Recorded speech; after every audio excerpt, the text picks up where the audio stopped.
Good evening मैं class 12th की प्यारे बच्चों। आज हम लोग चलेंगे जो हम लोग की रिवीजन सीरीज की क्लास चल रही है इसकी 17वीं क्लास पे चलेंगे। और इस 17वीं क्लास में आज हम लोग पोइट्री के सभी इंपॉर्टेंट सेंट्रल आइडिया को कवर करेंगे। और आज की इस एक क्लास से आपकी बोर्ड परीक्षा में 4 नंबर पक्के हो जाएंगे। और 4 नंबर कैसे पक्के होंगे यहाँ पर आप लोग सिलेबस देख सकते हैं। तो ये आपका पोइट्री का सिलेबस है और इस पोइट्री के सिलेबस में देखिए आपका नीचे 9वां पॉइंट दिए हुए हैं, central idea of the given poem. Means आपकी बोर्ड परीक्षा में 3 पोएम का नाम देंगे, उनमें से आपको किसी एक पोएम का सेंट्रल आइडिया करना होगा। और ये कितने नंबर का आएगा? 4 नंबर का होगा। इसलिए हमने कहा कि आज की इस एक क्लास से आपकी बोर्ड परीक्षा में 4 नंबर पक्के हो जाएंगे, क्योंकि जो सेंट्रल आइडिया आपको बताएंगे आज की इस क्लास में वही सेंट्रल आइडिया एग्जैक्ट आपके बोर्ड परीक्षा में आने वाली है। तो इसलिए आप ध्यान से क्लास को अटेंड करेंगे। और अभी तक रिवीजन सीरीज की जितनी भी क्लासेस चली हुई हैं, यदि उनमें से आपकी कोई भी क्लास छूटी हो तो आप चैनल की प्लेलिस्ट में जाएंगे। चैनल की प्लेलिस्ट में जाएंगे तो वहां पर आपको क्लास 12th रिवीजन सीरीज 2023-24 करके प्लेलिस्ट मिल जाएगी। उस प्लेलिस्ट में अभी तक जितनी भी रिवीजन सीरीज की क्लास चली हुई हैं सारी क्लासेस एक शेड्यूल वाइज लगी हुई हैं। तो जहां से भी आपका छूटा हो आप वहां से देख करके पूरा कर सकते हैं। बाकी भी आपकी एक क्लास पेड क्लास की भी बच्चों के लिए कंबाइंड क्लास है। बस पेड क्लास वाले बच्चे के लिए जो है इतना है, मींस पेड क्लास अर्थात क्रैश कोर्स वाले बच्चों के लिए बस इतना ध्यान देना है कि ये आपकी क्लास नंबर 18 है, मींस 18वीं क्लास है। और जितने भी क्रैश कोर्स के प्यारे बच्चे हैं वे बच्चे ध्यान देंगे, आप इस क्लास को कहीं पर भी शेयर नहीं करेंगे, क्योंकि एक क्लास आपको पहले मिल जाएगी और यूट्यूब पर आपको बाद में देखने को मिलेगी। और क्रैश कोर्स के बच्चों को पहले ही बता दिया गया था आपकी 17वीं और 18वीं क्लास कंबाइंड क्लास देखने को मिलेगी। कल से आपकी जो क्लास होगी वो आपकी सेपरेट क्लास होगी, तो इस बात का ध्यान देंगे। बाकी जितने भी जो है जब भी यूट्यूब पे क्लास मिलेगी तो जितने भी प्यारचे हैं सभी प्यारचे वीडियो को लाइक कर देंगे और क्लास 12th के सभी प्यारचों में वीडियो को शेयर कर देंगे। तो अब हम लोग जल्दी से आज की इस क्लास से कनेक्ट होते हैं। तो यहां पर देखिए आपके सामने पहली पोएम का सेंट्रल आइडिया है। आप यार कुछ बेसिक कॉन्सेप्ट हम लोग जान जाते हैं सेंट्रल आइडिया के बारे में कि सेंट्रल आइडिया में लिखते क्या हैं, कैसे लिखते हैं, क्या क्या चीजें आपको लिखना होता है, उन सभी चीजों के बारे में थोड़ा जान जाते हैं। इसके साथ साथ आज की इस क्लास में कितनी सेंट्रल आइडिया आपको कराने वाले हैं उसके बारे में भी आपको एक बार बता देते हैं। तो प्यार आपकी बोर्ड परीक्षा में कितनी सेंट्रल आइडिया आएगी? 3 पोएम का नाम दिया गया होगा, उनमें से आपको एक पोएम करना होगा। और जो है आपकी टोटल कितनी पोएम है, आपकी किताब में टोटल कितनी पोएम है? 5 पोएम है। तो जाहिर से बात है अगर 5 पोएम में 3 पोएम का नाम देंगे तो कोई भी आप 3 पोएम तैयार कर लो, आपकी एक पोएम तो फंसेगी ही। ठीक है, आप समझ रहे होंगे जो बात हम कह रहे हैं कि कोई भी 3 आप पोएम तैयार कर लोगे, 3 पोएम का सेंट्रल आइडिया तैयार कर लोगे तो आपका एक पोएम उसमें से 100% श्योर फंसेगा, क्योंकि टोटल 5 ही पोएम है और 3 पोएम का नाम आपकी बोर्ड परीक्षा में दिया गया होगा। तो इसलिए आप शुरुआत की 3 पोएम तैयार कर लेंगे, नहीं तो शुरुआत की 2 ही पोएम की सेंट्रल आइडिया तैयार कर लेंगे, तभी आपका काम हो जाएगा। तो आज की इस क्लास में जो हमने सेंट्रल आइडिया को लिए हुए हैं वो शुरुआत की 3 सेंट्रल आइडिया लिए हुए हैं। मींस पहली पोएम माय मदर एट 66 का सेंट्रल आइडिया लिए हैं, दूसरी पोएम कीपिंग क्वाइट की सेंट्रल आइडिया लिए हुए हैं, और तीसरी पोएम आपकी अ थिंग ऑफ ब्यूटी जो है उसकी सेंट्रल आइडिया आज की इस क्लास में कराएंगे। आप केवल यही 3 सेंट्रल आइडिया तैयार करेंगे और कोई सेंट्रल आइडिया नहीं तैयार करेंगे। और अगर आपको 3 भी नहीं तैयार करना है तो आप शुरुआत की 2 सेंट्रल आइडिया तैयार कर लेंगे, मींस पहली पोएम और दूसरी पोएम का, क्योंकि शुरुआत की 2 पोएम से एक पोएम का सेंट्रल आइडिया रहना फिक्स है। तो इसलिए शुरुआत की जो है 2 पोएम आप तैयार कर लेंगे, 2 पोएम की सेंट्रल आइडिया, तब भी आपका काम हो जाएगा। लेकिन हमने इस क्लास में तीनों बता दे रहे हैं ताकि कोई भी रिस्क ना बचे। तो भैया शुरू करते हैं। अब बात आती है सेंट्रल आइडिया में लिखते क्या है। तो प्यार सेंट्रल आइडिया में जो उस पोएम के थ्रू कभी कहना चाहते हैं, मींस क्या व्यक्त करना चाहते हैं, उसी जो है चीज को आपको लिखना होता है। मींस एक तरह से आपको पोएम की शॉर्ट समरी लिखना होता है, उसे अपने शब्दों में लिखना होता है। जो भी पोएम की कहानी है उसे अपने शब्दों में बना करके लिख दीजिए, आपकी सेंट्रल आइडिया कंप्लीट हो जाएगी। तो यही होता है कि पोएट जो भी जो है अपने विचार उस पोएम के माध्यम से व्यक्त करना चाहते हैं उसी विचार को आपको लिख देने होते हैं। इसके लिए आपको क्या करना है, अगर आपको सेंट्रल आइडिया शब्द टू शब्द तैयार नहीं है, वर्ड टू वर्ड तैयार नहीं है, तो आप जो है पोएम की जो है कहानी जानते रहें कि उसमें किसके बारे में दिए हुए हैं, क्या क्या बात किया गया है उस पोएम में, और उसी को अपने मन से बना करके लिख देने हैं। और आज की इस क्लास में आपको बता देते हैं तीनों पोएम के बारे में, तो आप आसानी से बना करके लिख लेंगे, कोई दिक्कत नहीं होगी।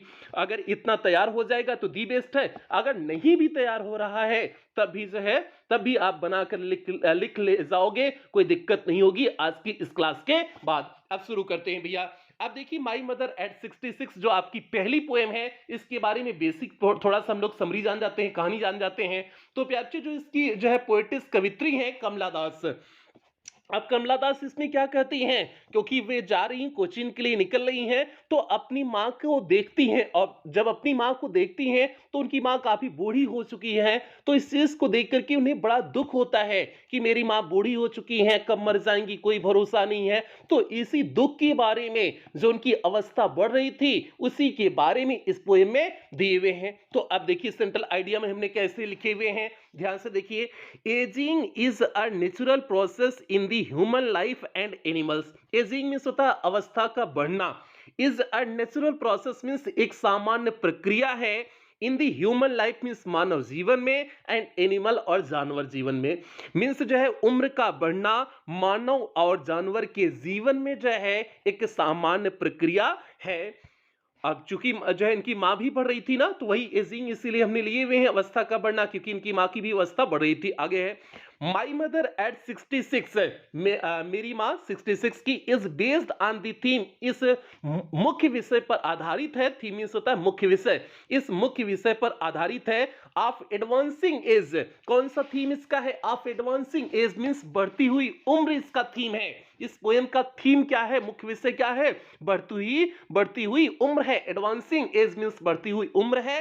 And the fear of loss and separation associated with, और इसके साथ क्या जुड़ा हुआ है, बढ़ती हुई उम्र के साथ क्या जुड़ा हुआ है, the fear of loss means जो है खोने का डर जुड़ा हुआ है, एंड सेपरेशन और अलगाव होने का मींस इसके साथ साथ खोने और अलगाव का डर भी इसके साथ साथ जुड़ा हुआ है।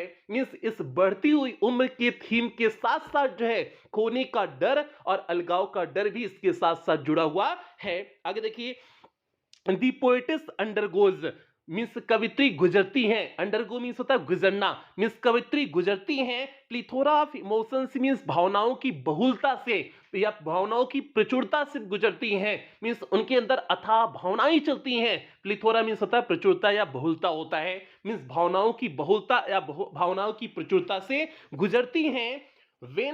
When she sees, जब वह देखती है, हर मदर एजिंग अपनी माँ की उम्र को बढ़ते हुए, जब वह अपनी माँ की उम्र को बढ़ते हुए देखती है, तो भावनाओं की जो है प्रचुरता से क्या होती है, गुजरती हैं, भावनाओं की बहुलता से गुजरती हैं, उनके अंदर बहुत सारी भावनाएं आती हैं।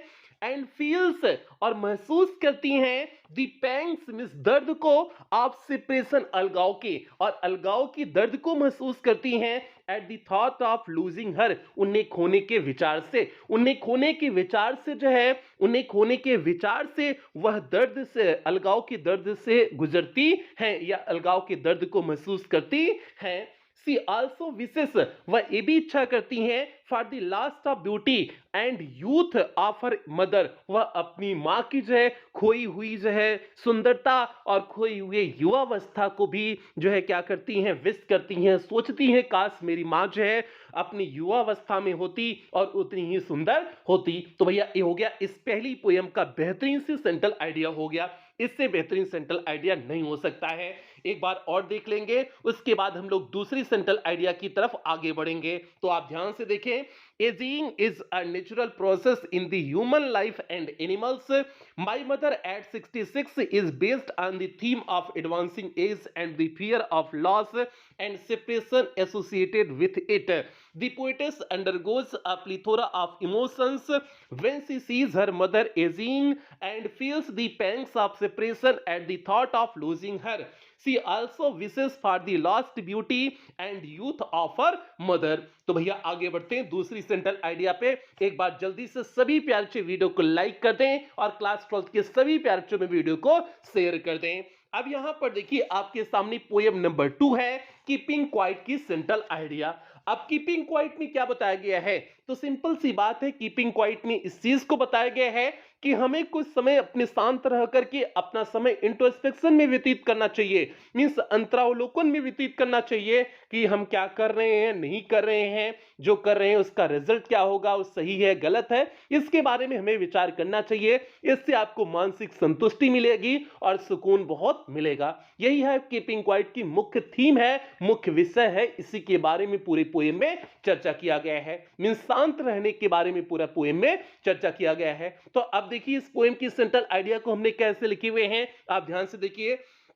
This beautiful poem is composed bye Pablo Neruda. इस लाइन को आप सभी पोएम में जोड़ सकते हैं, ठीक है। पहली पोएम भी इस लाइन को आप जोड़ सकते थे कि this beautiful poem is composed by Kamala Das. पहली पोएम का कमला दास लिखी थी ना, तो आप इस तरह से जो है सभी पोएम में ये लाइन जोड़ सकते हो। तो आपका इस पोएम को कीपिंग क्वाइट को किसने लिखा है? पेब्लो नेरुदा ने लिखा है। तो आप इस तरह से कह देंगे this beautiful poem is composed bye Pablo Neruda.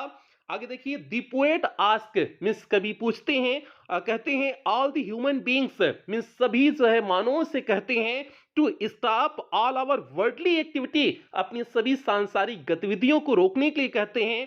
For a while means थोड़े समय के लिए, थोड़े समय के लिए अपनी सभी सांसारिक गतिविधियों को रोकने के लिए कहते हैं।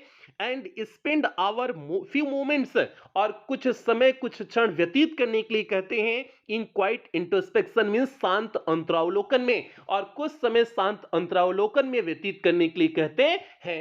ये हो गया। आगे, it will keep us to understand our self, यह हमें अपने आप को समझने में क्या करेगा? मदद करेगा कि हम क्या कर रहे हैं, नहीं कर रहे हैं, क्या करना चाहिए, नहीं करना चाहिए, इसमें जो है मदद करेगा। आगे देखिए, वी आर इन ट्रबल, हम परेशानी में हैं, बिकॉज क्योंकि we always remain in hurry and rush, क्योंकि हम हमेशा जल्दबाजी में होते हैं, इसलिए हम परेशानी में हैं। लेट अस विथड्रॉ आवरसेल्फ, हमें दूर हो जाना चाहिए फ्रॉम ऑल अनडिजायरेबल एक्शन, सभी अवांछनीय कार्यों से हमें दूर हो जाना चाहिए। एंड रिमेन क्वाइट, और शांत रहना चाहिए। It will bring all together, यह हम सभी को साथ में जोड़ेगा। And a feeling of understanding with development, और विकास के साथ एक समझ की भावना उत्पन्न करेगा। तो भैया ये हो गया आपका जो है इस जो है दूसरी पोएम की बेहतरीन सी सेंट्रल आइडिया हो गई। एक बार और आप इस पोएम की सेंट्रल आइडिया देखें, उसके बाद हम लोग तीसरे और अंतिम पोएम की सेंट्रल आइडिया की तरफ आगे बढ़ेंगे। तो ध्यान से देखिए आपका क्या है। This beautiful poem is composed by Pablo Neruda. The poet asks all the human beings to stop all our worldly activity for a while and spend our few moments in quiet introspection. It will keep us to understand ourselves. We are in trouble because we always remain in hurry and rush.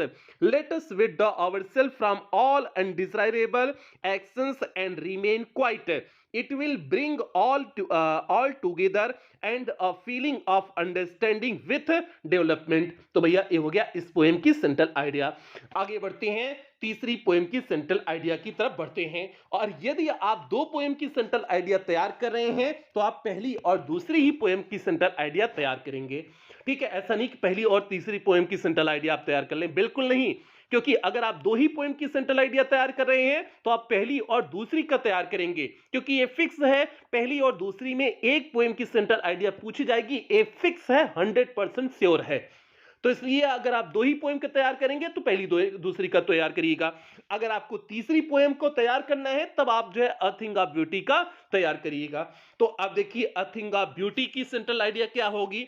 तो अब a thing of beauty में क्या बात किया गया है, तो जाहिर सी बात है इसमें जो है सुंदरता के बारे में बात किया गया है कि सुंदर वस्तु कौन सी होती है।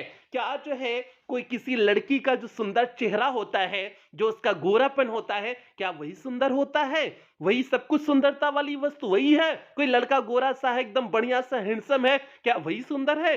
तो भैया वो सुंदरता वाली वस्तु नहीं है, वो सुंदर चीज नहीं है, क्योंकि वो सुंदरता समय के साथ क्षीण हो जाती है, समय के साथ कम हो जाती है। लेकिन जो एक्चुअल सुंदर चीज होती है उसकी सुंदरता कभी कम नहीं होती है, हमेशा सुंदरता बढ़ती रहती है।